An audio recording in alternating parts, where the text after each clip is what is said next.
Hello, everyone, and welcome back to the Star Wars Stuff Podcast. My name is David. I'm Roger Ray. And this is General Kenobi. Hello there. Hello, General Kenobi. Welcome back, man. It's been a long time since you've I been on the know. podcast. What I happened? know. It Where'd you feels good to go? be back. Oh man, I've been all over. So we were talking a little bit backstage, but I literally just moved. Or okay, let me take that back. I've been in the process of moving for what it feels like 3 years. But today was the big move. All the furniture, all that stuff. So pardon the little bit of chaos that you see in the background. Trust me, the rest of the house is much much worse. But yeah, man, a lot of things going on. And still trying to fit in, making some content for Ahsoka, right, here and there. But yeah, good to be back, man. I've missed this. Yeah, it looks like your office there is a little bit bigger now. Yeah, which is a little bit sad because as it is bigger, I keep bringing in more stuff, and I'm like, you know what? It might not be big enough. Yeah, I know because you said on a previous podcast how you had like totes and totes like in storage. Yeah, dude. So And there's that's gonna be some downsizing, to the collection pretty soon here. yeah, that's just the worst, man. My wife told me Agreed. this weekend, she's like, I found these totes in the garage, and I'm like, ugh. In this Texas heat, man, that I stuff just like know. warps and melts, and it's like, Yes. how was this Yes. left out there? But I don't Agreed. think it was Star Wars stuff per se. I think it was more like sports, like Okay. starting lineup figures and Still, man. different things. Yeah, yeah. I Yeah, it mean, still I've just, hurts. yeah, yeah. It's, I don't know. I haven't have been brave enough to look through those totes, but Yeah. yeah. Before we get started, of course, we want to recognize all of our patrons here that support the Star Wars Stuff podcast. On the purple tier on Patreon, we have Darth Ace 1, Liam McCallion, Texas Vader 76, Chris Simpson, Kevin Leininger, Devin McCaffrey, Drew Peters, Zach Netzel. On the red tier, we have Fenrir 526, Maya Morris. And on the black tier, we have Maka Tautala, Nathan Shank, Evan O'Paker. Thank you so much for all your support. We love you guys. And Ahsoka episode 5. Everyone seems to be still talking about this for good Oh yeah. reason. It's peak Star Wars. We're really deep into the Filoni verse. And General Kenobi, I want to hear your thoughts because we haven't talked to you in a while. You haven't been on the podcast in a while. What did you take away? What are the major points that you took away leading up to from episode 1 all the way up to episode 5? Sure thing. So I was a little bit on the boat that episode 1 through 4, well, up to the very last shot out of episode 4, right? We're a little bit like, okay, I kind of was expecting just a little bit more, right? Like a little bit more meat on the story, right? But then the second half of the season started with episode 5, and we just, kicked the nitro, Fast and Furious style, and I was like, all right, this is where all the money went to. Okay. Um, okay, story wise, yes, still a lot of questions, as it should be. We don't want to know everything, right? That's going on. Otherwise, what's the point? We still got plenty of questions. We still got plenty of doubts. We still don't know exactly what we saw on a lot of those shots, right?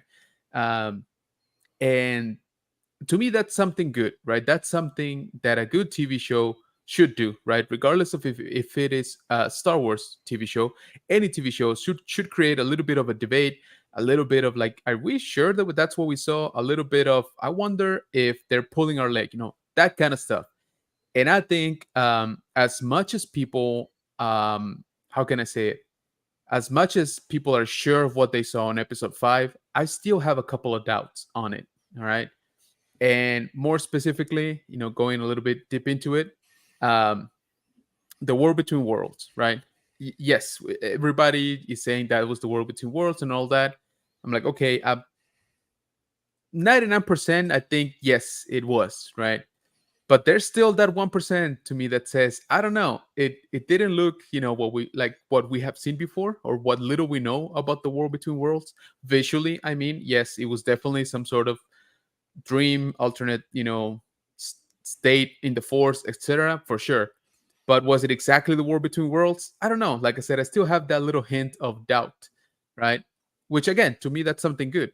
Because if you just gave me the exact same scene as what we saw in Rebels, I'm like, okay, that's the one between worlds. That's it, right? I mean, move on. What else? So, uh, there's a debate about what Anakin was, right? Or is still. Is he a Force ghost? Is he just the remnants of, the consciousness in the Force? Is he that light side portion that was remaining within Vader?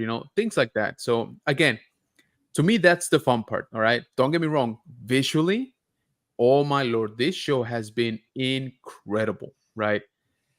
Seeing live action clone troopers, like phase 1 clone troopers, I'll be honest with you right here, right now, I actually enjoyed that part more than seeing young Ahsoka. And I know that might be a little bit of a hot take, but I freaking love like phase 1 clone troopers. That's my favorite trooper like design.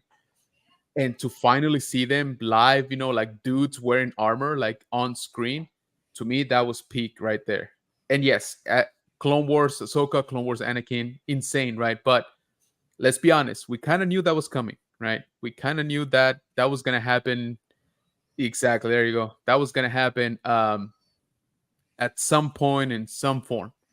Love the way they did it. Super good looking, in my opinion. The young actress name escapes me right now, but I think she did a really good job. Ariana Greenblatt. There you go, Ariana. Yes. I thought she did. Yeah, there you go. Exactly. I thought she's been killing it. I mean, yeah, that's an incredible run right there. Every huge franchise. Yeah. I mean, she's also come out and she also worked with Selena Gomez too on a Disney show as well. In the middle. Dang. So Disney for sure. So the show has been very, very fun. Of course, we are being presented with questions that we haven't asked in a long time, right? Yeah. We're diving a little bit deep into the nature of the Force, which is awesome, right? That's something we haven't really done in a long time, right? I don't think there's been any sort of debate as to how the Force works for, man, I don't even know, years and years, right? There was a little bit of a debate when Rey's identity was called into question, right? Is she a nobody? Is she the daughter of somebody? Is the Force inherited, or can it just pop up through a generation, right? Like without ever being existent before. But after that, I don't think we've had a conversation like this, right? It's like, hey, if somebody is not Force sensitive, right, can they still learn to wield the Force? And I think that's an interesting question, right? And I'm sure, Mr. Filoni is laughing his, butt off, backstage saying, oh, look at these dudes running around trying to figure out what I'm trying to do. But hey, that's the fun of it. I really do wonder what Dave Filoni thought about, because he was on set when The Last Jedi was being filmed. Yeah. I think that was his first kind of live action set experience for a Star Wars film. And he really did become a student of Rian Johnson there. And he tried to learn how to create live action because, of course, at that point in time, he'd only done animation. Yep. And I wonder how that dynamic worked. I mean, Filoni was highly revered at that time, but on set, I kind of think that Rian Johnson really never asked his opinion of story. I think Rian Johnson probably felt confident in his storytelling capabilities, which he should. But I really wonder what Filoni thought as far as what he would change in The Last Jedi. I think it would have been a lot, but yeah. I think that just kind of goes without saying, though, because I think everything live action that has been created since then, I think Filoni would have changed a lot of it. The sequel trilogy, I think, would have been totally different. But I mean, that's all canon. You really can't go back. We can only really look forward at this point. But I really wonder what went on inside of Filoni's mind when he saw this stuff and what he would have done differently, because it seems like everything that Filoni has done has hit with audiences. It's hit with storytelling. The writing has been good to great. And everything that I think I've seen on social media is just praising Filoni. You see that meme of his head in the sky with the guy with his arms up. And you see people say, just give Star Wars to Filoni. I think it essentially, Star Wars is Filoni's, But I mean, he's only one person. He can't clone Exactly. himself. He can't be Yep. everywhere. And we don't want to spread himself. We don't want to spread Filoni That's what I too was gonna say. thin, Yes. because look at the Marvel situation right now with Exactly. Feige. Yep. I mean, Feige, to me, he's on a huge pedestal. He's at the top of all producers and creative heads. But I mean, everyone has their limits, and Yeah, absolutely. the way that they're talking now with Lucasfilm, where they want to kind of spread out everything and do a Star Wars film every 2 years or so, but then they went back on that, saying they're going to drop 2 movies in 1 year. I don't know. Yeah. It's kind of a mess, but I think that's probably the best way to go. And Filoni needs to kind of oversee everything. But there's always caveats to rules, though, because you look at what Tony Gilroy did with Andor. I don't think Filoni had any type of Yeah. hand in any of that stuff. Exactly. And Gilroy just cooked on the side, So I think that's where we're at right now. Star Wars in and of itself is in a very interesting / odd situation and circumstance right now. But Yeah, no kidding. yeah. So Ray, what thoughts and ideas and how many times have you seen episode 5? I know you texted me and you're like, man, I saw it again. It keeps on getting better. And it does. It gets better, man. It gets better. That's a true sign of great talent, great artistry, and showing that something really hit. So what do you got to say, Ray? Well, first, I'm going to retract on what I said earlier about her being with Selena Gomez on the show. It was actually, she came on a show stuck in the middle with Jenny Ortega. Oh, okay. Okay, so that's the show. But anyway, I just want to clarify that. So if anyone comes back at me saying, hey, that's not the right person, whatever.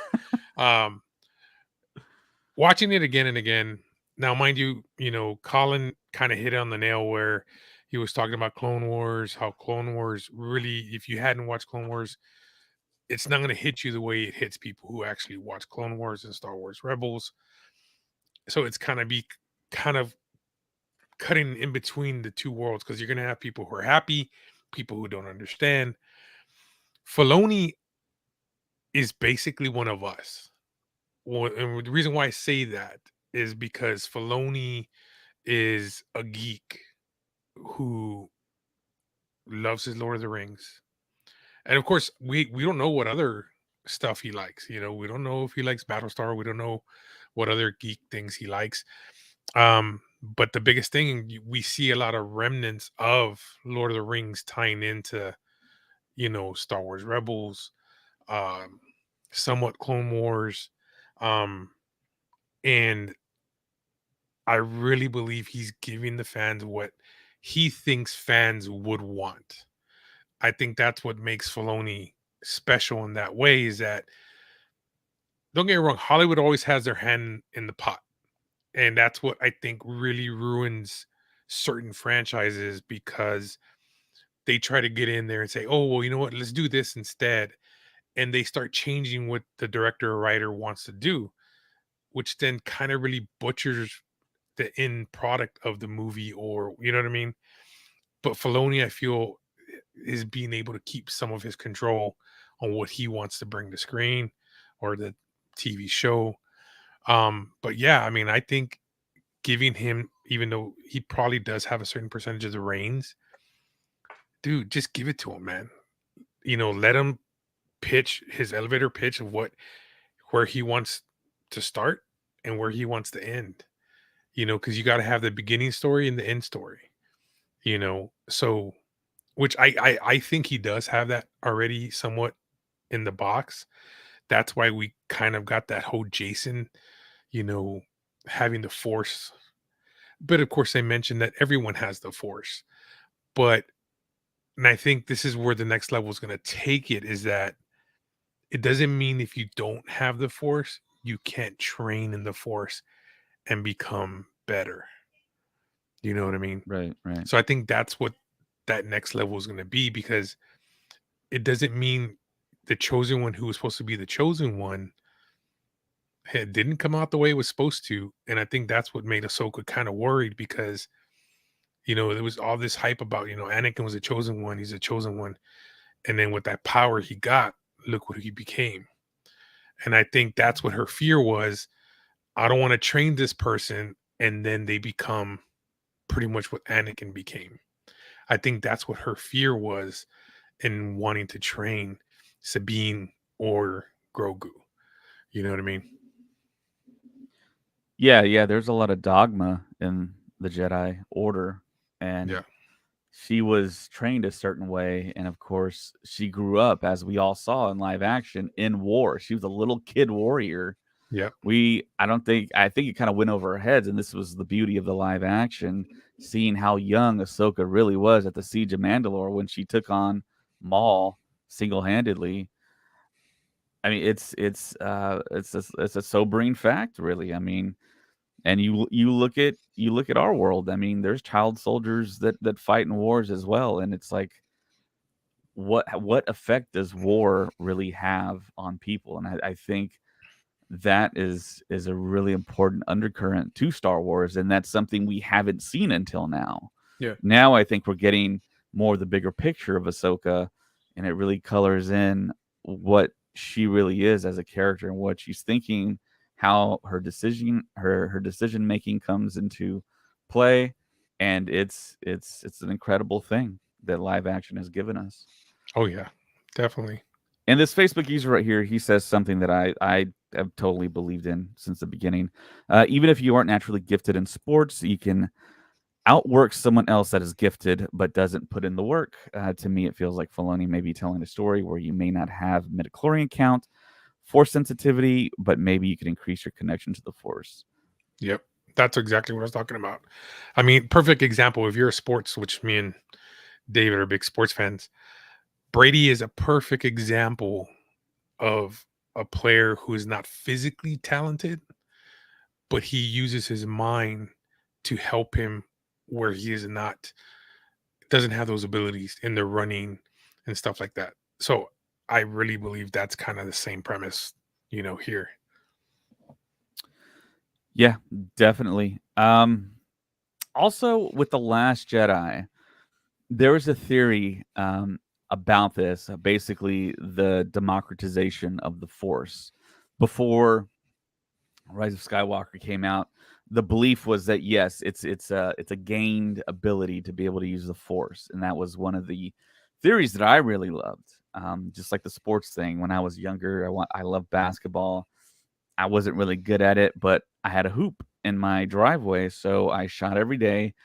Got to the point where I was strong enough to put the ball up in the hole, and I got strong enough to be able to shoot properly, and I got really good at shooting. But I practiced at it. I practiced every day, and I think that's kind of the same. I really love that aspect because I mean, you go back to Empire Strikes Back. Yoda says the Force is all around us, it penetrates us, it binds the galaxy together. It's everywhere. So certain people have certain abilities, certain skill levels, certain IQ levels. I mean, this is just another one of those things out there.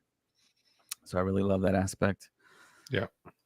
And Darth Blaze is out there saying, plus Filoni was a student of George and worked close to him for so many years. He understands his vision of Star Wars more than anyone else in Disney. Yep. Definitely agree with that. Definitely Yep. agree with that. And Darth Blaze also says, go Cowboys. I say the same thing. And Darth Blaze on YouTube also says, I think Anakin is fulfilling his prophecy in the afterlife right now and doing the one thing he wanted to always do, save the ones he loved from dying. Wow. I didn't like think that. about Dude, yeah, that. that's pretty cool right there. Yeah, that's a powerful statement. And yeah, I mean, the gods of Mortis, or whatever you want to call them, right? The beings in Mortis basically said, right, yeah, you're the chosen one, right? Like you know, they clarified any doubt that we still had. Like, no, you are the chosen one. Now we still don't know fully what that means, right? Everybody thought it's like, yeah, he's supposed to bring balance, but nobody said, what that balance looked like, right? It might not be what the True. Jedi taught. The Jedi were like, oh, balance is light side, right? Like there's no conflict, right? But is that really, a balance, universe when there's only, just peace all the time? Like if you think about it, there's always two sides of a coin, right? There's gotta be. So there always has to be some sort of conflict so that there can be peace. So maybe, Dark Place is on to something here where it's like, hey, you know what? Anakin had to go real bad, right? And then come back from it and then pass on to another realm, in order for him to finally be like where he was supposed to be to fulfill his role as the chosen one. So I know there's a lot of theories out there. I talked about it as well, where people are saying, well, maybe Anakin is the new father, right? The new father figure, as the one in Mortis. Like Yeah. maybe he's the one trying to keep everything sort of as balanced as he can. And maybe that's why he had to show up with Ahsoka. It's like, hey, Ahsoka, you're my light side champion right now, right? Like you kind of have to go back, right? And yes, I know the question is like, well, what about Luke, right? Luke is still around. Luke's the most powerful Jedi right now. Like, what's up with him? And unfortunately, I think that's an inherent problem when you're doing storytelling in like a 10-year span, right? of the timeline. So you try to give importance to your characters, right? But everybody knows Luke is still out there. We know that X number of Jedi are probably still out there too, right? So it's kind of hard to say, well, you're our only hope, because you're kind of not, right? We know there's somebody else out there. Um, but specifically here, like Dark Blaze is saying, Anakin, of course, cared for Ahsoka deeply, right? So regardless, he would try to help, right? He would try his best to intervene as much as he can or is allowed to. And maybe that's what we saw, right? Maybe that's what, like, hey, hit her with the good, hit her with the bad, and then let her decide, right? Yeah. I mean, because you saw the big difference after that. You saw her change in her I'm going to speak Spanish, but her modos Yep. changed after coming out of the water, where she had that smile. She had Yeah. the old Ahsoka that she had when she Exactly. first came. Yeah. It really, like, it was like a change in life. Like, she saw things Exactly. differently now. And Yeah. of course, that's when we see her in white, Yeah. which is, Absolutely. there you go, perfect example. Yep. Yeah. Yeah. So it kind of made her see things differently. And I think now she's not afraid to think outside the box and take that chance and make the difference now, compared to I I feel like she was that. holding back for a period of time. Yeah, Yeah. absolutely right. I mean, even at the end of the episode when Hu Yang is like, "Hey, are you sure this is gonna work?" And she's like, "Not really, but let's go." And he's like, "What?" And they just blast off. So yeah, I like that, and I know that's something that we brought up during the first 4 episodes, right? Especially during the first one, honestly. Uh, she was super like stoic, very like serious, right? I mean, not even a smile, like a smirk maybe here and there, but that was about it, right? I'm like, hey man, like, where's Ahsoka? Where's where's the Ahsoka we know? And then you have like on the cherry on top of that is that Rosario Dawson has a beautiful smile, right? Like as as a person, and you're like, come on, man, don't take that away from us. Don't be like that. Yeah, I definitely agree with you on that. I mean, it really made, and that's the thing some people didn't like about it. The first couple episodes was Yeah, that she wasn't herself. But like David was saying, she was a child of war. I mean, look at our soldiers that are fighting the war now and they come back and they have PTSD. exactly. Yeah. You think about a child having to go through that and having that remnants of seeing, people you fought alongside die, I think it took a big toll on her and everything that happened to her to trying to survive. I think that Plus, really, yeah, and I think something that we've kind of forgotten because of episode 5, there was still something that went on between her and Sabine, right? yeah. I Exactly. mean, Yes. there was still a fallout. There's still the reason or the happening of why they didn't speak for a few years, apparently, right? So I think of course, we got distracted, with all the prettiness from from episode 5. But I'm still on that. I'm like, okay, like, first of all, we kind of know she already tried to teach Sabine before, and it didn't work out. And Balin brought it up right on episode 4. It's like, oh, your family died on Mandalore because your master didn't trust you. And I was like, whoa, whoa, whoa! Like, are we just gonna glance over that? And I'm sure we're gonna dive back into it, right, sooner rather than later. But that I think is also part of why Ahsoka was just kind of not in a very happy mood most of the time. Like, Yeah, exactly. It's gonna be interesting what they go with it. I mean, Yeah. going into Tuesday's episode, do you picture that we're gonna get opening scenes gonna take place that where not Ahsoka's landing, but we're gonna see, Sabine with either in the prison basically being locked up, or being with the group, the witch and everyone like that. So, Y- honestly, like, this is what I think we might actually see. We might actually see Thrawn and Ezra arriving to the new galaxy. Okay, I can see that. Like, that's our introduction to the new galaxy. Like, what we didn't see, whatever, 7 years ago, right, or at the end of Rebels. So Filoni's just And gonna have another like all-time episode dropped on us. yeah, exactly. Just like, hey, guys, like that one? Well, I got more. So, and I'm not saying the whole episode is gonna be like that, right? Just a tease, just like a minute, maybe two. Um, and then, like you said, then we catch up with, okay, is Sabine even in prison, right? Like, because Balin was like, hey, you're coming willingly with us, right? Which I thought was interesting too. He was very not friendly, that's not the word, but like very respectful in a way, right? Of her, because he's like, hey, come with us, not I don't want to drag you, I want you to join us, right? Like, I want you to be on this journey as well, like, you need this too. Which is something that I love, by the way, on that episode. Balin's becoming my favorite thing on Ahsoka, honestly. Mhm.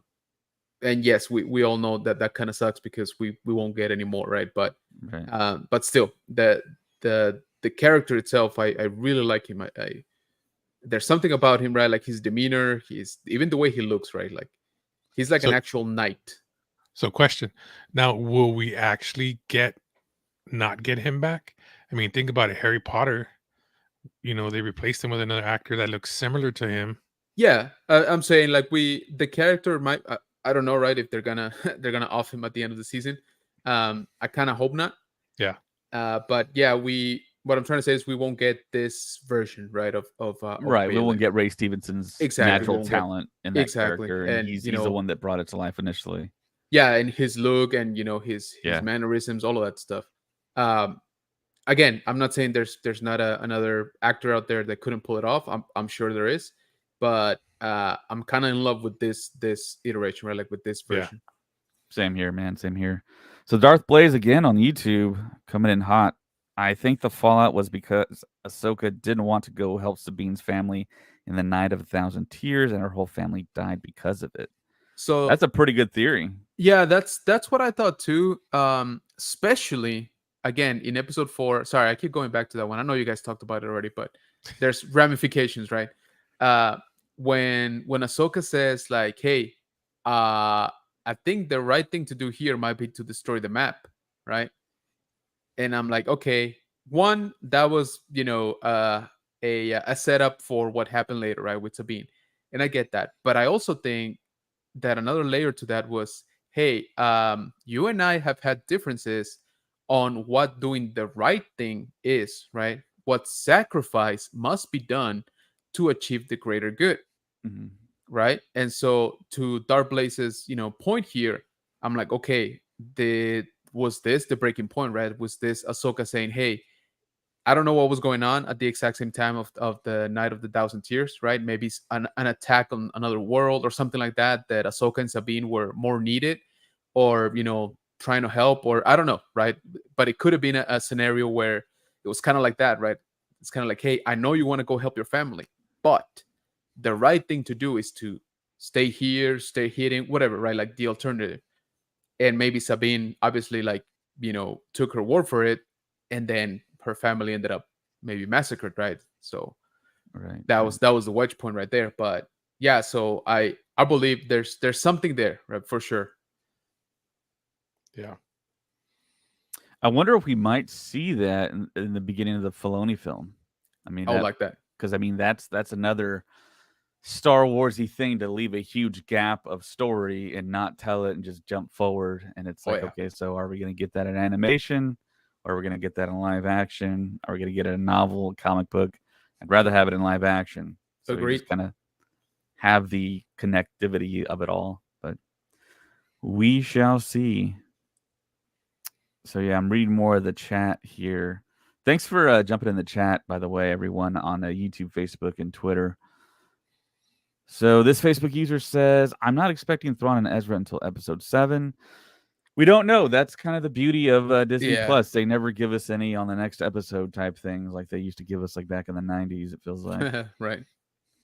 So yeah, I was kind of on the same boat as that. I was like, we're not gonna see Ezra and Thrawn until the last 27 seconds of the entire season or something like that. But now I don't know, man. I'm kind of hopeful we might see them earlier. Yeah, I've heard a few rumblings. One of the rumblings I heard was episode length. Apparently, it's going to be about. The rumor is 46 minutes long of actual footage. So I guess it's nice, not too short, not too long, but it feels like it's going to be another big time, possibly rumored wise, a big time event episode again. I don't know. Might happen, might not happen. And I know Craig referenced a sequence on Mustafar. So the standing rumor is they shot some of that stuff, Ahsoka and Anakin fighting, but they just cut it out for whatever reason. So unless that's a spoiler for a future episode, that could be. I don't know. I don't know. Maybe they reconfigure the storytelling. I don't know. So, yeah, I think everyone's hyped Darth Plagueis for the future Filoni film. Oh, absolutely. It's won't get here fast enough. It's gonna be a great. It's gonna be like Kathleen Kennedy said. We want to eventize Star Wars again, even though I think Star Wars is already eventized. I mean, for us in our inner circle, I mean we feel like the Star Wars shows and films are already huge events in our lives, but that brings up an interesting question now, I think, because we have seen the Battle of Teth, we've seen the Siege of Mandalore in live action.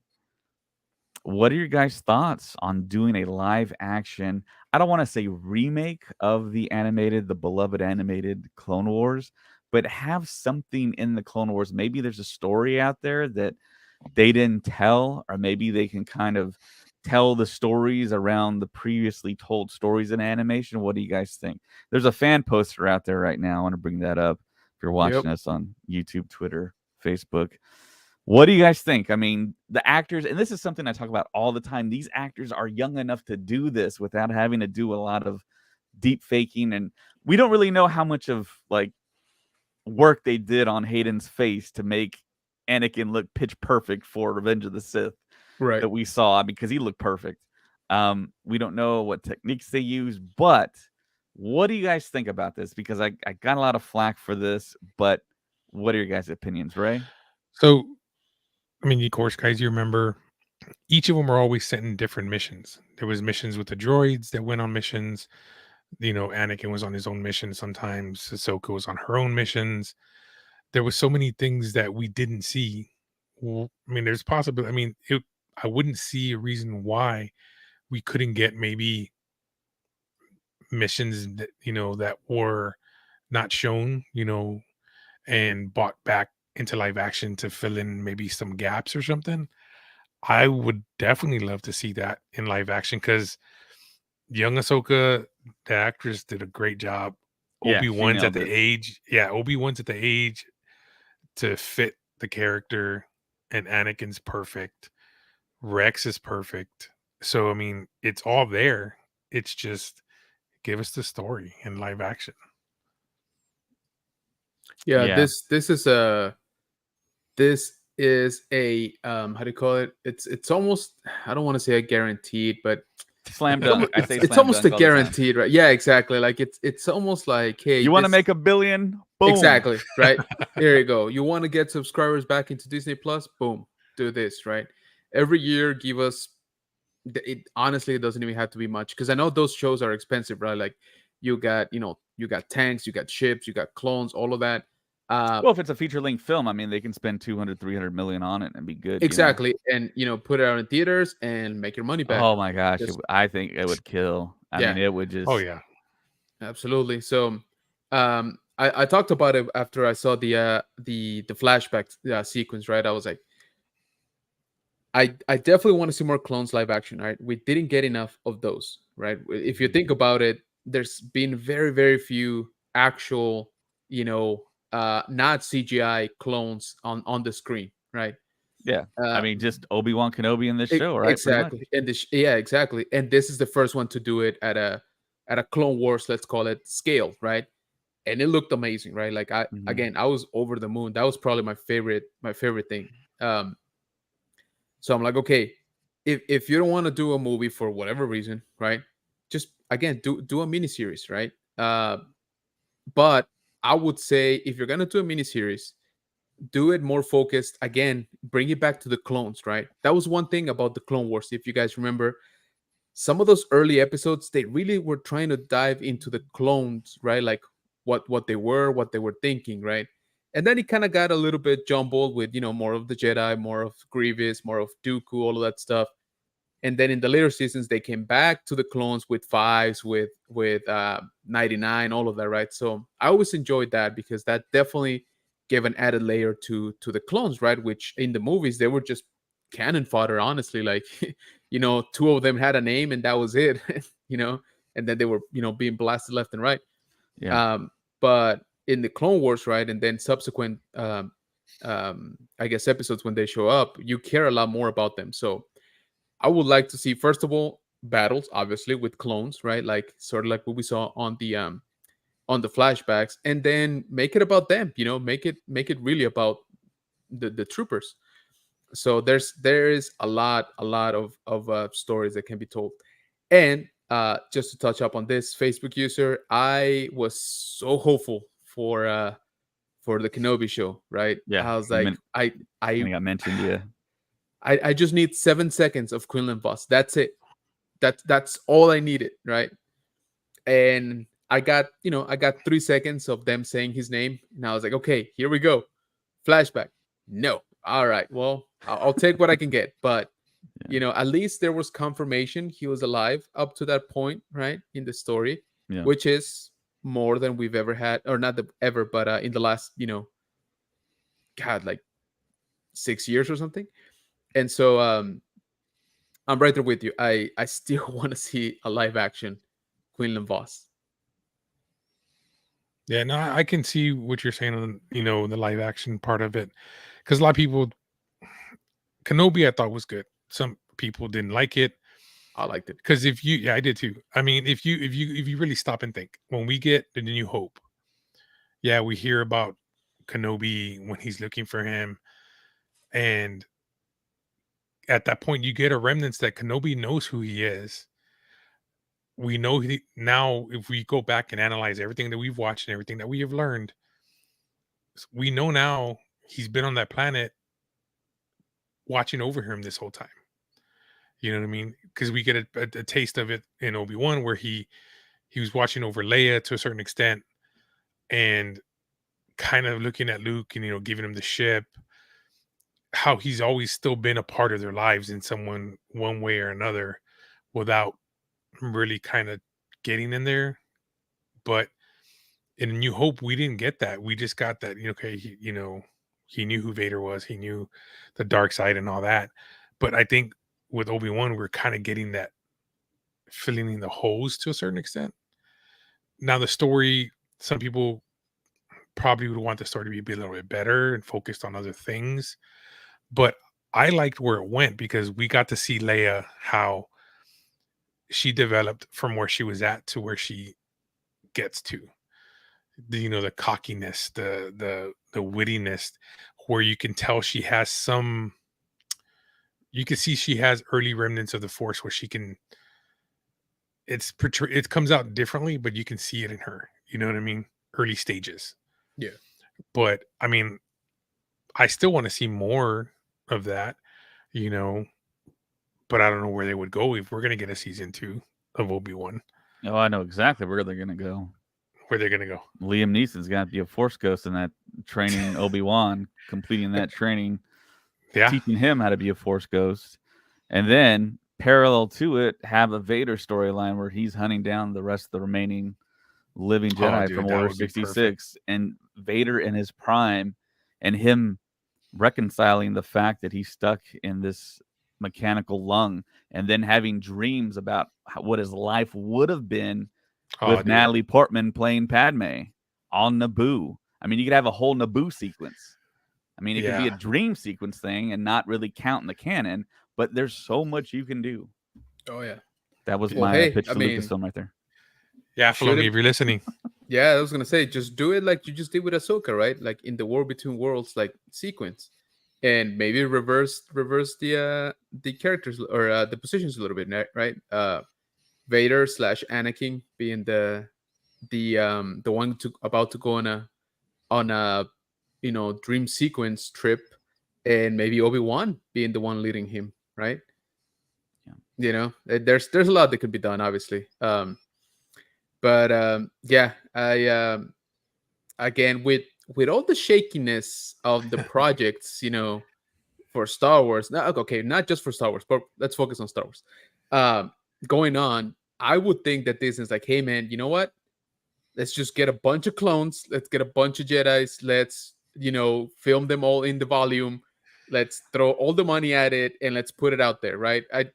It's like there's not even gonna be a story. It's just gonna be like an hour and a half of a battle, and we're just gonna put it up there with some awesome, music, and it's gonna be in theaters, and we're gonna make $2 billion.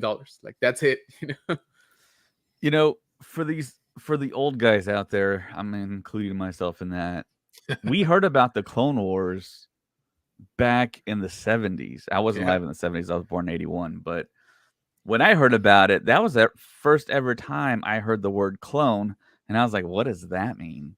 And then when you found out about that, that was before cloning in reality actually really started. It was Right. maybe like a decade or two, or a decade, I guess, cloning. Because I remember when they cloned Dolly the sheep Yeah. back in the early 90s or mid 90s. Yeah. And then all these references. I remember watching CNN and they played Alec Guinness talking about the Clone Wars. And the anchor said, "Oh, you may have heard it in Star Wars, but now it's becoming a reality." And I'm like, wow, they're referencing Star Wars for clones. But yeah, and see, I used to dream about the Clone Wars. I came up with my own storyline because we didn't have Lucas decided to take that huge break in the late 80s, 90s. And my vision of the clones was they cloned Mandalorians. So we had a bunch of Boba Fett looking guys. So it kind of happened that way a little bit. They used the same actor, but my vision was they took Mando clones and used those, and those are rolled into the future stormtroopers. But yeah, there's a lot they can do, and it is unstable right now. And I always talk about having someone at Lucasfilm having the pulse on the fandom. The fandom wants specific things. You can easily give it to them, I think. But there's an aspect of the whole thing I think that they're trying to do with the storytelling. Is it appropriate? Do they want to do it? And I think there's an unwritten rule where they don't touch stuff that they've already done in other media, like comics and video games. They don't want to recreate it, which I really want them to break that rule. Yeah, I was going to say. I think it'd Yeah. be fantastic. If you drop a movie simply titled Clone Wars, that's going to bring in all the fans, all the ages, all the old guys. They're going to come back and be like, oh, hey, it's Obi-Wan Kenobi. That's what he talked about. Let's see. And they can kind of flesh that out in live action. And I mean, it's that whole have your cake and eat it too thing. I mean, you can do it all and kind of reintroduce, hey, look, this is what we're doing. This ties into everything, all the animation, all the TV shows. Hayden's back, and Hayden's acting, he knocked out of the park, man. That just showed what truly he was a great actor. And I was always on Hayden's side back in the day. I'm like, this guy's great. And then, of course, when we got the prequels, people criticize his acting ability. And it's like, no, you don't understand. He's a great actor. It was just the material, I think the direction from Lucas that he got. It didn't allow him to shine, Yeah. But this last episode, man, I mean, incredible. Well, I mean, you think about it, you just mentioned it again, going back to the whole Clone Wars. You think about it, we got the 501st. We've got all these troops. We got the squadrons. I mean, there could be stories, focusing like, let's say we get 8 episodes, right? Focused on, like, okay, we got Bad Batch currently, right? where it's focused on, the 99s. You know, if we get a story like focused on different groups and they're on missions, like I forgot what episode it was where there was that one Jedi with the multiple hands who treated the troopers like if they were nothing, like they were just expendable. They didn't, Oh yeah. you know what I mean? General Crow. Yeah. So what if we were to get more episodes like that of the Clone Wars on missions with Jedis like that, and little stories, you know what I mean, with the Clone Wars and troopers and Jedis, and then maybe get an Anakin coming in to save them, or some type of thing like that with the Clone Wars. Because if you think about it, when I grew up, I just knew stormtroopers as stormtroopers. They're just soldiers with helmets, and that's it. Watching Clone Wars, the cartoon series and everything, and then leading up to Star Wars Rebels, you got to see, they gave you more of a backstory on the clone troopers. They actually made you care about these troopers, you know what I mean? To them, and it was kind of weird, like it was kind of political to a certain extent as well, where they were making it seem like towards the end of Clone Wars where they were just expendable. They just belong to the government. The government, they could do whatever they wanted with them. And at the end they were fighting to give them like pension plans so they can go and live on their own, and you know what I mean, after the Clone Wars and all that. That really hit home. I mean, seeing that these guys were actually people, and you know it made you see them a different light than Star Wars in general with troopers. I don't know, that's just me, how I felt, how I took it when I saw it, but it made me care about the troopers more, the clone troopers. Yeah, definitely. I think, man, it just adds to George Lucas's genius to kind of think of having clones and then address the fact that, yeah, I mean, how would they be treated? What are the ramifications on those individuals that are indeed clones, but I mean, they're still individuals simultaneously. So I think that would be a good exploration of that aspect of, and that kind of morality of, should we clone people too? I mean, that's on the table as well. So yeah, Yep. Star Wars is everything, and that just kind of adds to it. But yeah, so there's other big news that dropped that I do want to talk about, of course, and I think this is going to be successful. But then again, you think about what happened with Solo. Donald Glover, of course, portrayed Lando. I think he was kind of like the character that kind of stood out the most, and people said, yeah, that's Lando right there. That's the perfect guy to play Lando. A lot like how what they said about Ewan McGregor in the prequels. Yeah, that's Obi-Wan. We want to bring him back. So there was a lot of hype around it. But of course, a lot of time in between the prequels and the Obi-Wan show. But of course, now it appears that after they made the announcement of a Lando series on the investor call, where they talked about all the future projects, and then of course we got more projects dropped on us at Star Wars Celebration Europe 2023. It appears now that the co-writer, who is Donald Glover's brother, named Stephen Glover, went on the podcast and basically said that we're not doing a Lando show anymore. We're writing a Lando film. And of course, Donald Glover's going to star. And of course, Donald Glover's a huge star. He's done Marvel. He's done TV shows on NBC. He's written on TV shows. He signed a huge deal, a lot like what Rian Johnson did with Netflix, but he signed it with Amazon for, I think, hundreds of millions of dollars to work exclusively with them on specific shows. I think there's probably wording in that where he could actually still do Lando, because I think that's one of those things where, I mean, if he has a popular show on Disney, it's just going to raise the profile of his other projects on other networks and streaming services. So he's going to be Lando. But of course, we all know that Disney, Lucasfilm, has this track record now of telling us things and then it changes. We lose directors, we lose actors, we lose whatever. And it's kind of one of those things you kind of have to take it with a grain of salt. I love the character of Lando. That character is interwoven into a lot of aspects of major Star Wars plot points and characters that we know and love. Donald Glover knocked it out of the park in Solo, especially doing the Calrissian Chronicles. You could do a whole show about that. But of course, there's going to be a film. What do you think, guys, about the proposition of a Lando film? Do you think it will be somewhere around Solo box office? Do you think it's going to make sequel trilogy box office, somewhere in between? What do you think, General Kenobi? I don't know, man. I was actually a lot more excited about the idea of a show centered around Lando, just because obviously it gives us a lot more breathing room. And you've hit it, the nail on the head by saying that it's one of those characters that it's very much interwoven right into what Star Wars is, what we know. And again, he did a really good job on Solo. I honestly no complaints, right? Um, and so when they said, "Oh no, it's gonna be a movie," I'm like, okay, that somebody pulled the plug on the TV show, and damage control was, hey, let's tell them they're gonna make a movie, right?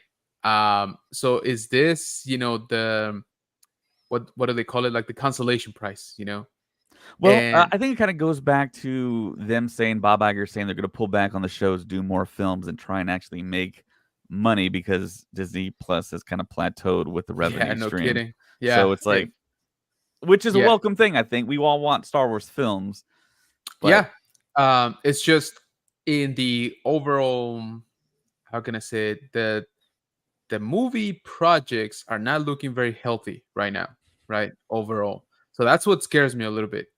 Um, I get it, yes, I think it's, you could call it even a good sound decision to go back to more movies, more Star Wars movies. The return of as many has always, historically been better with those properties like that when presented in theaters. But that's what I'm saying. I knowing that a lot of those projects are now, some of them even just quietly going away, right? Like just not being talked about anymore. yeah, Rogue Squadron, Yeah, Rangers exactly. of the New Republic. Yeah. Uh, and yeah, I don't know. So that's the only thing that scares me. I'm all for, sorry, a Lando movie, right? Especially with these guys involved. I think they like the character. I think they know it well by now. So I am confident in their ability to produce a fun story and true to the character. Again, my fear comes from everything around them when it comes to the studio, the money, um, the creative, right? How can I say it? The how much of a creative room they're gonna leave them, for the story. I So I totally believe in Donald Glover and Stephen Glover writing yeah, this. I think they're super creative. If you watch Atlanta, it's an incredible show. Um, I have no worries about that. agreed. But it's like, has there been too much damage Hmm. for the general audiences thinking, okay, well, we didn't. But I mean, there's a lot of baggage with that, with the whole Solo thing, because it was like 6 months after The Last Jedi. And some people say that, well, I mean, that hurt Solo, and then they released it in May next to Infinity War, Deadpool 2. So Okay. then the box office really suffered when Disney firmly planted their flag in December for Christmas time. That's Star Wars time now, guys. And then if they would have maybe just moved it to Christmas time, maybe it would have done way better, because you get that added family revenue that Yeah. they didn't really get during the summer. And I mean, maybe if they pushed to June too, when everyone was out of school, maybe. But Right. to me, it feels like Star Wars is a family franchise, and it would have done better. But Ray, what do you think? I mean, I could see them doing Lando, like you said, movie wise. You're kind of, don't get me wrong, Glover's great at what he does, his music and everything. But when you do a movie, you're taking a bigger risk because you got a bigger budget. Now you got to make what you spent on the movie plus. Perfect example, we use Blue Beetle. Yeah, right now it's global worldwide's made 114,000 is what they're stating. They spent 104. 114 million, right? Not Oh, I'm thousand. sorry. 114 million. Yeah. That'd be really bad. No. So you factor that in. So now that's going to put on borderline. Well, it didn't make all what we wanted. Are we going to invest in another movie? Or, you know what I mean? So when compared to a TV show, your budget may be a little bit less. You risk a little bit more loss. You know, not as much compared to an actual movie. Because then you're going to be limited to what you can use special effects wise and vice versa. It's kind of hard, man, especially right now with the writer strike and everything going on, the actor strike. Now we're having the gaming strike that's going to be probably coming on pretty soon, where the voice actors. I think this is going to really hurt the industry in the long run. You know what I mean? I think we're going to be behind on movies and TV shows for at least a year to two. That's horrible. Yeah. I mean, it's been since 2019 now that we've got a Star Wars film, which is really unacceptable. Yeah. That makes no sense to me. It's like we should probably have a movie, if not every year, every 2 to 3 years. I mean, every 2 years. I think that's probably the way you want to do it. But this is our reality, so I'm all for it. I'm just scared of the box office, guys. I'm scared that they don't make the kind of money that they're expecting, and then they're like, "No, we're not going to do any more projects." Exactly. Like this. Which it might be good and bad because it might course correct them and be like, "Well, hey, let's look at what the fans want." It's like finally they look at like we just said, a Clone Wars film, a Darth Vader TV show or film where you can have Ewan McGregor in it. It doesn't have to be totally a Vader film. You don't. It feels like Hayden Christensen is back in the family in a big way. Yep. And he's going to be doing more stuff. He'll probably reappear in this show, hopefully. He has a lot to do. He wore the Vader suit, I believe, on the set of Ahsoka. So that was him walking in the suit. The only criticism I kind of had was I kind of wish Vader in the suit fought Ahsoka in the world. Right. That would have been really cool. I thought the same thing. Yeah. So yeah, that was a great shot, and people are saying, "Oh man, that was an iconic shot," even though it's so brief. But yeah, I mean that's Vader right there, and man, that'd be a huge shot in the arm for Star Wars fans. To me, I always talk about putting on my hat of if I ran Lucasfilm, what would I do? That's exactly what I do. I give the fans essentially what they've been kind of wanting. And I think there's a lot of stuff they can do beforehand. This Dawn of the Jedi stuff, I think it's still too early to give that to us this decade. I think we can wait on that. Take advantage of all the actors that are young enough to portray the beloved roles that they solidified in the fandom. I mean, knocked all out first, and then start your brand new, let's go to a different galaxy, brand new flora, fauna, characters, planets, galaxies, and then you can branch out. But there's a lot of stuff you can still mine, and I kind of see what Lucasfilm is trying to do, kind of like diversify stuff, but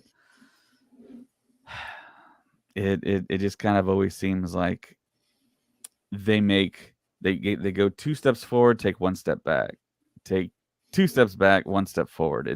It's never just like see it all the way through. And I think that's why you get fans clamoring for Filoni to just take over Star Wars and be the emperor basically of Star Wars. So I don't know. So I'm gonna throw this out there. So, between New Hope and Return of the Jedi, we technically shouldn't Vader have had an apprentice during that time frame? You know what I mean? That he was training or working for. He did. His name was Starkiller. Well, that's where I was freaking the head to, is that his name was Galen Merrick. Why can't we get to that point right now where you fill in those gaps where, like, Sam Witwer was saying, you would have to fill it in, introduce it to get it to go in, to fall into line. Filoni, if you're listening, Disney, if you're listening, just what if you get those gaps? You know what I mean? We get a movie that is in between, New Hope like Empire Strikes Back and Return of the Jedi, where we see Vader working with Starkiller, trading them, sending them on missions with troopers to do certain things, leading up to after Vader dies and Starkiller's, you know, I say in hiding, but he's doing all, Hibernating. yeah, hibernating basically, yeah, and then comes back later down the line currently, you know what I mean, where he comes out, you know, because we're seeing remnants of Jedis who were in hiding before, who are slowly coming out. That Order 66 didn't wipe out all the Jedi like we thought it did. So why can't you fill that gap with that? You know what I mean? Yeah, that could be a plot point of the Obi-Wan Vader show idea that I have. Obi-Wan season 2. You could do it. I mean, it'd be great. Sam Yeah. Witwer's right there too. I mean, he's available. He's a working actor. He's done a lot of stuff. Yeah, no kidding. And Ray pointed out a story beforehand that Sam Witwer has come out and said that he is involved in Ahsoka. We all saw the credits where he was under additional voices for Ahsoka, and then of course everyone's like, "Oh, he's Merrick or Maroc." Of course, that probably wasn't true, but yeah, I mean, he's really in the family. He's always doing Star Wars stuff, doing voices. He's alongside Matthew Wood. In case you don't know, Sam Witwer knows a lot about Star Wars. I've seen him play Yeah, he trivia, does. and it's ridiculous. Like he's down to like the syllable in dialogue in Star Wars. It's kind of frightening, but yeah, that's Lando. I hope it goes over well. I hope it happens. But of course, with the actors, writers strike, everything's gonna be pushed out. The latest I'm hearing about that is that it might not be resolved, I think, optimistically until January, which next year, that's not the best thing, but I hope it does get resolved over time. For me right now with this writers actor strike, it's going to have to really hurt the studios before they actually make a deal. That's when a deal's going to happen.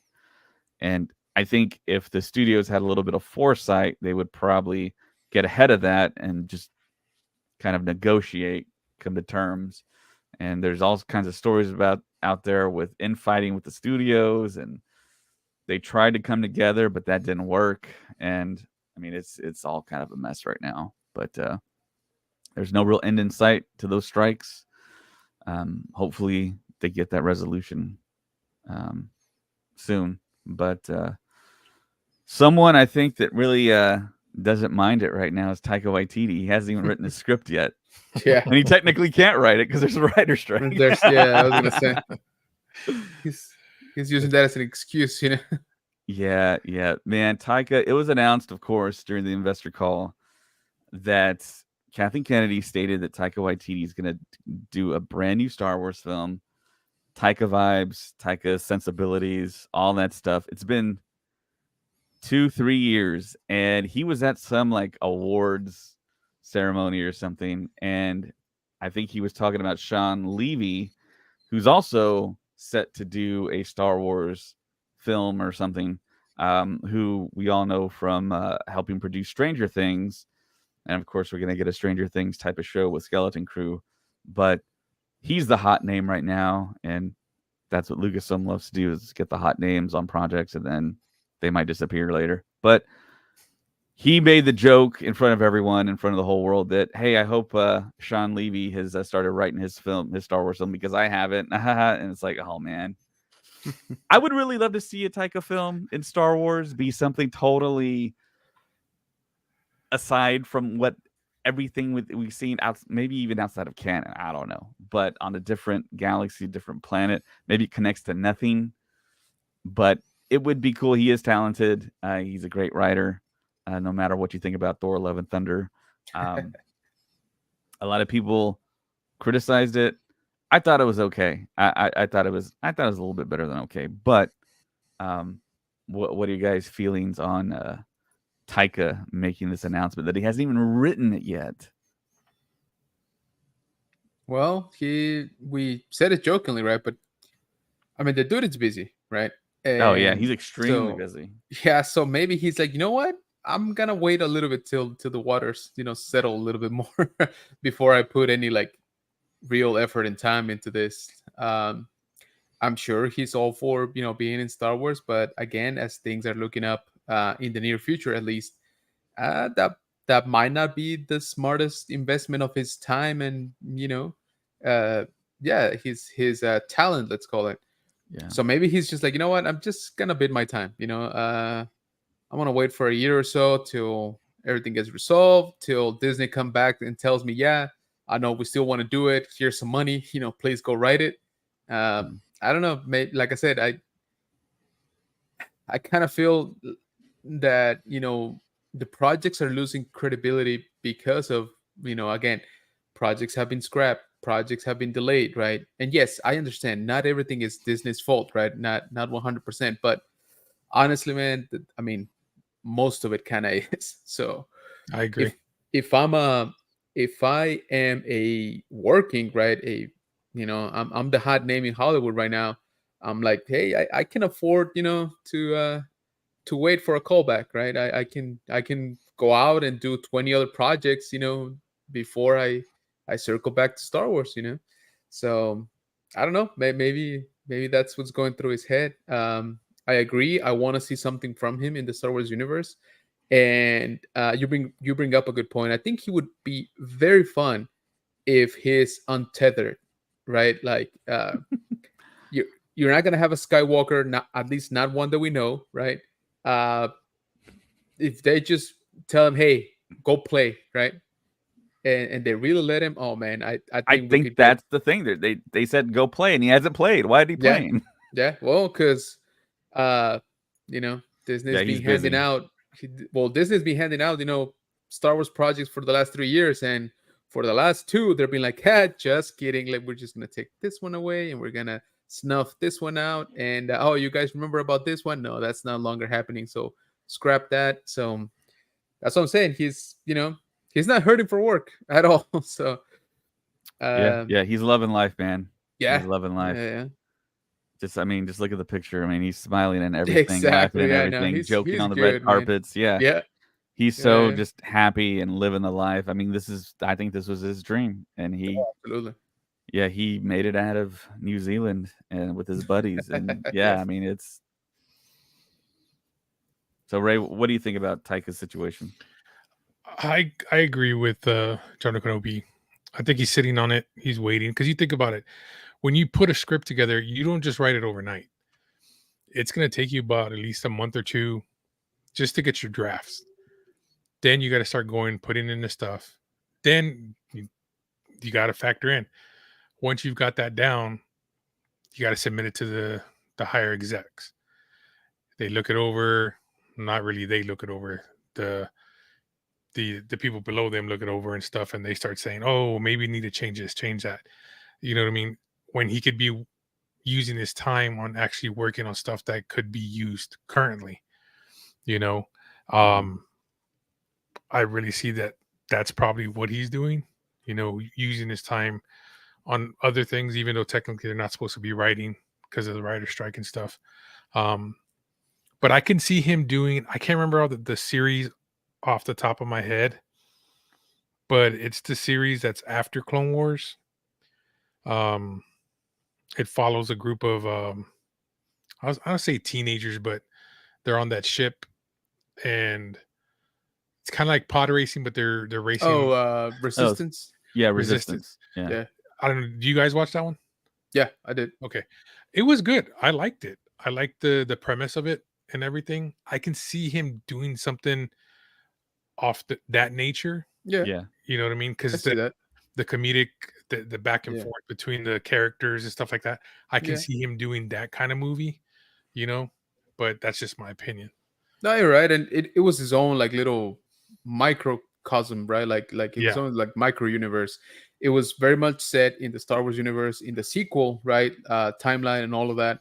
So that was all still going on. But you're right, like they were so I don't know if isolated is the right word, but yeah, they were like their own little world, right? Like in that Yeah. platform. And Yeah. it was like its own little society and its own little problems. So yeah, maybe they can put him in a bubble like that, right? And tell him, okay, this is your universe now. These are your characters to build off of. Yeah. These are your, create. I mean, because that one character you created for Thor: Love and Thunder, I like that Korg. character, Cork. People don't like him, but I liked him. He was freaking hilarious. Oh yeah, I like Korg. Yeah, but that's my opinion. Do you think he would put himself in the movie and have a New Zealand Kiwi accent as well, just like Korg? Well, Why there's some not, man? characters. Yeah, I mean, there's characters in that series that I can see him possibly portraying one of those characters and giving his accent to it. Yeah. You know what I mean? I could see that happening. Even you reminded me right there on that Resistance character, the mechanic. What's his name? Yes, that guy. Yeah, Yeah. I don't know something about. Yes, Yeah, I yeah. could see him doing him. I'm forgetting his name, but anyway, he would be like completely up of Taika Waititi's alley. Like that would be him. I can totally see him doing that. Yeah. Is that the character that looks kind of like an Ugnaught almost? No, the other one, the one that was in Cass's crew, the one that worked on the Fireball. Oh man, I don't remember anymore. what's his name? He was humanoid too, like about their same height and everything. But he was Okay. very like matter of fact, like speaking, like yeah. But anyway, that I can see a type of character like that. And Yeah. hey man, if Bill Burr can do Space Boston accent, like Taika Waititi can do. Did he? I thought he kind of did, no? At least on that first one. A little bit. It was, I thought kinda. so. I thought so. There was a few there. Hmm. But yeah, I mean, why not, right? I mean, we've gotten all kinds of accents in. Yeah, and Cassian in has the Star Mexican Wars. accent, right? Yeah, exactly, right. So why not? But that gets a pass, though. Yeah, I'll allow it. Yeah, definitely. Star Wars stuff, stamp of approval. So yeah, it's interesting times right now. Hopefully the Taika thing happens eventually. But I mean, there's like 6 films or something that are either going to happen or said to be shelved. It's the Dawn of the Jedi film with James Mangold, Daisy Ridley,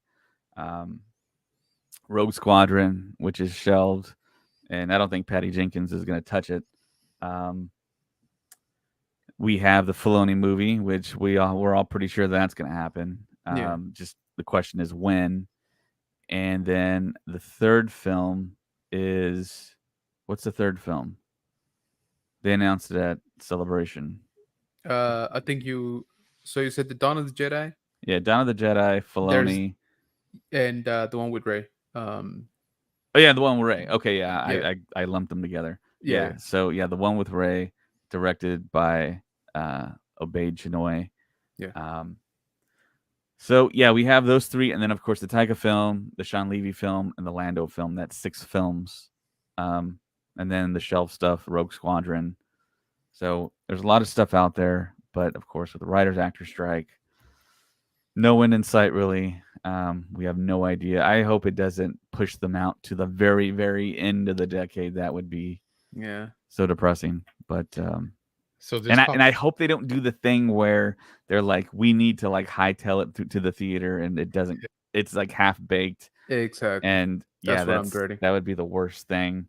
And of course, I think they're still, of course, and they should be all about making money, but there's a way to do it correctly, and just rushing the stuff is not the way to go. So I this popped in my head with Taika. What if you were to do a Rogue Squadron kind of Bad News Bears kind of movie where it's kind of like I don't say Bad Batch, but it's where those I forgot what episode it was, where you had the troopers that were misfits, but because they all had their own attitudes and they weren't passing to be troopers. I think that's the idea of having very individualized pilots in that Rogue Squadron. Yeah. So I mean, I could see Taika doing a movie like that with Rogue Squadron. That would be, I think, would be pretty cool. You know what I mean? Because if you watch that episode and you guys didn't watch Clone Wars, no, is it Clone Wars or Rebels? When we see those troopers, I think when they're Clone Wars. Clone Wars, yeah. So if you didn't see that, they're a group of kids that are not kids, but troopers, who have their own style, and their attitudes get in the way of who, doing their job, and eventually work together and become a team. that I would definitely like to see that in a Rogue Squadron movie. Half Baked was a great movie. You're right. Yeah, that is a good movie too. They got to bring part 2. Yeah, speaking of being fully baked, I think that's it for our news coverage there. Other than that, yeah, episode 6 will be out Tuesday night. We're expecting something great. I think Kenobi gave us a heads up. Late to the party thinks that we think that Thrawn and Ezra are coming in hot in the next episode. At least Thrawn might. Maybe Ezra Sure. shows up at the end.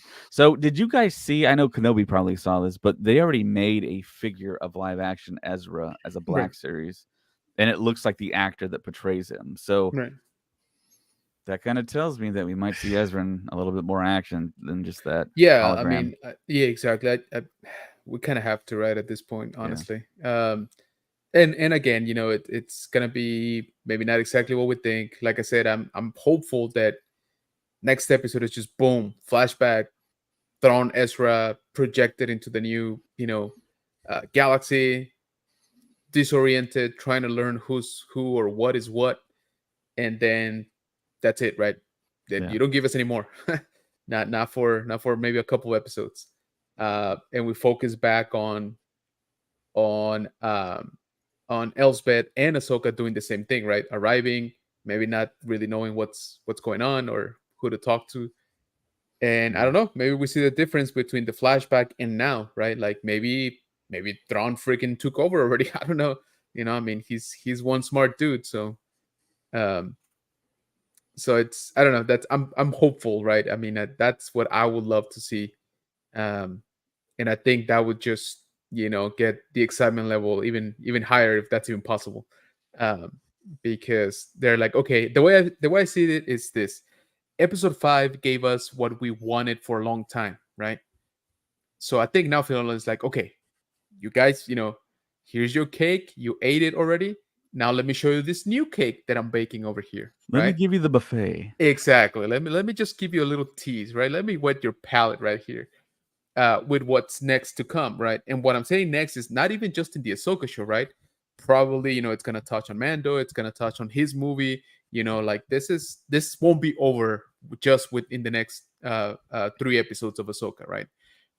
This is just exactly. Yeah, I love that. So it's I still think there's gonna be a moment like that, in the next episode or 2. So looking forward to it, absolutely. So you think Ahsoka hasn't peaked yet? You think we're gonna get some other big So all-time episodes? I think, let me put it this way. I think we've peaked in terms of what the fans wanted. Okay. Mhm. I think now, and this is what I'm excited for, I think now it's time for what the fans don't know we wanted, right? So I'm kind of hopeful to go, okay, you gave us everything we've wanted for the past, 10 years, right? In live action. Check mark, right? But I'm like, okay, instead of saying, hey, I want to see, now I want to see Anakin, fighting Mace Windu and Obi-Wan yelling at them. Like, no, let's move on. Okay, like we're good. We got what we wanted. Okay, now show me a little bit of what you're thinking, right? Might be the next big thing. Like what you're cooking, right? What you're cooking up as the new galaxy, maybe new characters, aliens. I don't know. That's why I'm a little bit, more excited about that, like for the coming episode. Yeah. Definitely. Yeah, I agree with that. So we just have a couple more days, and we will be there. And of course, we're going to do a pre-show and a post-show. And those have all been doing great. Thank you so much for everyone that's listening and watching on YouTube. Of course, we also announced our big HasLab Ghost giveaway. So one lucky person will win this. I know General Kenobi's trying to put in all of his entries. Hey, let me put it to you this way: you'll save a lot on shipping. Okay, so you can just drive it over. Hey, I'll go pick it up. How's that? That's fine. I'll be nice like that. Okay. So yeah, here's the thing: a lot of people don't know about this giveaway. So each one of these HasLab Ghosts costs $4.99. That's just the price that they tell you, but they don't tell you the cost of the taxes and the cost of the shipping. So when you add it all together, this is a $700 toy Yep. essentially. So yeah, it's one of the biggest HasLab projects they've done. Bigger than my Razor Crest that's behind my head. I know it's far back, but that's a huge ship. I mean, look at Rosario Dawson's head in comparison, and that's a 1-to-1 scale Rosario Dawson. So yeah. So, and of course, go to our Instagram, Star Stuff Podcast, tag 3 people in the comments for that post, and also subscribe to our YouTube. You're automatically entered. Everyone on Patreon is automatically entered. They're going to have entries. So there's that. Also, I wanted to bring this up too, and I don't know if I forgot this or just never knew about it, but there was an actress that passed away back in 2020 who portrayed the Deveronian in A New Hope back in 1976. And I had no idea it was a female actress that portrayed that character. It kind of blew me away. Penny McCarthy was her name. Did you guys have any idea? Did you guys know about her story? No, I did not know that. No, I vaguely remember seeing something about her, but definitely did not know that she had passed on. Again, 3 years ago, right? Yeah. I mean, during the height of COVID, there. Yeah.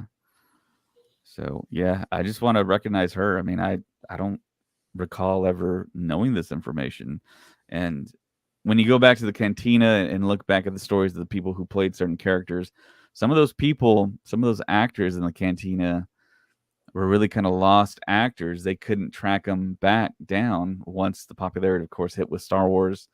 And then the years go by, and then it's like, well, let's get these people back together. And they couldn't find some of these specific actors. And then, of course, you hear the stories about like the Doctor Who suit, the space suit that was used.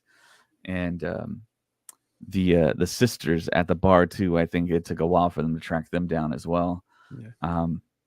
But yeah, I thought that was very interesting. That's something I didn't know, something I had no idea.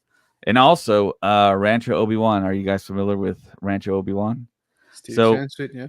If you're not, yeah, Steve Sansweet. I learned about Steve Sansweet back in the late 90s when I was going and checking out stories behind the prequels. And he actually worked for Lucasfilm then, and I believe he had an article on the official website. But he made a post about this this poster here. So this is an actual poster that was handed out to cast and crew, and there was a post on Facebook about it.